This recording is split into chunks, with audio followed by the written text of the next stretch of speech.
साबिक वजीर दाखिला शेख रशीद ने हुकूमत के फरार का दावा कर दिया है। सुप्रीम कोर्ट से भी अच्छी खबरों की उम्मीद लगा ली। अवामी मुस्लिम लीग के सरबराह ने ट्वीट में दावा किया है कि इम्पोर्टेड हुकूमत के फरार की तैयारियां शुरू हो गई हैं। ECR से 150 मुलजमान के नाम निकाल दिए गए। ये NRO 2 लेने आए थे, लेकिन हुकूमत संभाली नहीं जा रही। बैरूनी साजिश के तहत चोर दरवाजे से बनी इम्पोर्टेड हुकूमत की कोई आईनी और कानूनी हैसियत नहीं। सरकारी खजाने का बेदरेग इस्तेमाल दोबारा शुरू हो चुका। साबिक विफाकी वजीर ने मजीद कहा, फौज अवाम की राय की कदर करती है। जल्द इम्पोर्टेड हुकूमत से जान छूटेगी। सुप्रीम कोर्ट से भी जल्द अच्छी खबरें मुतवक्के हैं। अवामी मुस्लिम लीग के सरबराह ने ट्वीट में दावा किया है कि इम्पोर्टेड हुकूमत के फरार की तैयारियां शुरू हो गई हैं। ECR से 150 मुलजमान के नाम निकाल दिए गए।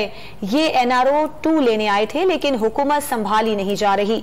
बैरूनी साजिश के तहत चोर दरवाजे से बनी इम्पोर्टेड हुकूमत की कोई आईनी और कानूनी हैसियत नहीं। सरकारी खजाने का बेदरेग इस्तेमाल दोबारा शुरू हो चुका।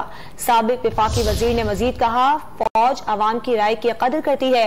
जल्द इम्पोर्टेड हुकूमत से जान छूटेगी। सुप्रीम कोर्ट से भी जल्द अच्छी खबरें मुतवक्के हैं।